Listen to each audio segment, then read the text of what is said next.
Halo Kak Elmi, apa kabar? Baik, Kak. Begini Kak, saya ingin minta waktu Kakak sebentar untuk tanya-tanya seputar KSN Kebumian. Oke, iya. Nah, Kak, mungkin bisa dijelaskan sedikit Kebumian itu apa sih? Karena dari namanya saja sepertinya asing gitu. Kalau kebumian sendiri itu dia sebenarnya adalah cabang ilmu yang intinya mempelajari bumi. Tapi kalau untuk di KSN sendiri sebenarnya bisa secara garis besar itu kita bagi menjadi 4 subbidang. Kita punya bidang geologi, itu yang fokusnya belajar kebatuan mungkin seperti itu, terus kayak morfologinya bumi dan lain-lainnya. Terus kedua kita punya yang meteorologi itu untuk eh, khusus membahas tentang langit-langit, mulai dari awan, kenapa langit warnanya biru dan seperti itu juga. Terus yang ketiga kita punya yang subbidang oceanografi, itu fokus ke ocean, laut. Kita bahas dari yang ada di sana prosesnya seperti apa, mulai dari gelombang, arus, dan makhluk hidup yang ada di sana juga seperti apa, itu kita bahas sedikit juga.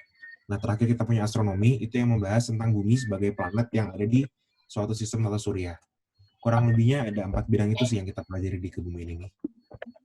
Oke, perbedaan Kebumian dengan geografi itu apa sih Kak? Karena kadang-kadang Uh, masih ada siswa yang lolos OSP ataupun KSNP tidak mengerti perbedaan Kebumian dan geografi seperti itu. Oke, kalau geografi sama kebumian tuh mungkin bedanya di cakupannya sih. Kalau geografi itu jauh lebih luas dan kebumian itu kayak sebagian dari geografi yang kita pelajari lebih dalam dari apa yang dipelajari di geografi. Terus mungkin yang paling membedakan adalah untuk geografi itu kita juga mempelajari sosial, kayak seperti interaksi manusia dengan buminya. Tapi kalau di kebumian kita fokus mempelajari bumi itu sendiri sebagai sebuah planet. Jadi kita tidak banyak mempelajari tentang interaksi manusianya. Seperti itu. Berarti artinya Kebumian itu lebih fokus pada ilmu bumi gitu ya Kak ya? Iya, fokus pada fisik bumi itu sendiri. Oke. Nah, menurut kakak sendiri, kira-kira mindset seperti apa yang harus dimiliki siswa untuk mengikuti Olimpiade Kebumian? Karena Uh, kebanyakan siswa nih membayangkan kebumian itu tidak seperti kenyataan. kalau untuk mindset, sebenarnya yang paling penting adalah kamu harus bisa beradaptasi. Karena kebumian itu bukan soal, apa ya, maksudnya bukan salah satu bidang yang bisa dianggap eksak lah. Dia bukan seperti matematika atau fisika dan kimia yang itu kayak udah tinggal ngapalin rumus, terus eh, mengaplikasikannya gimana dan lain-lainnya. Cuman di kebumian itu kita lebih banyak mengolah bahasa dari soalnya sendiri tuh yang suka bisa bahasanya sebenarnya susah banget padahal artinya yang ditanyain itu kayak cuman sekalimat. Kebumian itu seperti itulah, jadi kayak banyak yang bisa dimainin sama si pembuat soal, jadi ngebingungin sih yang mau ditanyainnya itu. Jadi yang penting harus bisa cepat beradaptasi sih, mindsetnya harus bisa menyesuaikan dengan soal yang dimaksud, seperti itu sih paling.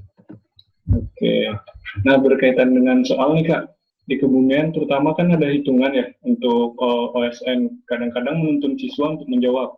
Semisal Mm-mm. dengan memberikan narasi sebelumnya, menjelaskan langkah perhitungannya, atau bahkan memberikan rumusnya sehingga siswa tidak tinggal menghitung berdasarkan rumus tersebut. Namun walaupun begitu, siswa masih tetap banyak salah pada soal tersebut, bahkan mengosongi soal tersebut. Nah, menurut Kak Helmi, gimana nih pandangannya terkait kasus ini? Pertama, kalau menurut aku pribadi sih jangan pernah kosongin soal yang esai ya, terutama kalau hitungannya di esai itu jangan pernah dikosongin. Nggak ngertinya, nggak bisanya, pertama kalau itu esai tetap harus diisi. Nah, tapi kalau misalkan sekarang kasus hitungan ada di pilihan ganda, eh, kalau memang soalnya udah dikasih seperti misalkan rumusnya atau bantuan-bantuan lain seperti kayak clue-nya lah, misalkan di soalnya atau narasinya, itu sebisa mungkin sih kalau menurut saya dijawab. Soalnya soal hitungan di kebumian itu biasanya kita bisa pakai proses yang namanya eliminasi. Jadi jawaban yang ada pilihannya itu bisa mungkin dicoret-coret dulu yang pertama udah pasti salah. Terus kalau misalkan memang sampai dianalisis segala macam itu tidak ketemu clue sama sekali, ya kalau memang merasa sudah cukup banyak soal yang dijawab, dikosongin sebenarnya menurut saya nggak apa-apa. Karena kalau semua soal dijawab pun juga akan bahaya buat anaknya nanti kalau misalkan terlalu banyak yang minus. Jadi ini balik ke strategi dan jam terbang anaknya masing-masing sih. Harus banyak latihan ngerjain soal sendiri, pakai soal SP tahun sebelumnya mungkin di timer dan lain-lain. Paling itu sih. Berarti emang harus banyak latihan-latihan soal ya Kak ya? Iya, pastinya. Oke, terima kasih banyak Kak atas informasi-informasi yang Kakak berikan. Semoga informasi ini dapat bermanfaat bagi peserta ataupun siswa nanti untuk menghadapi KSM. Amin. Terima kasih banyak Kak, sampai bertemu kembali. Oke.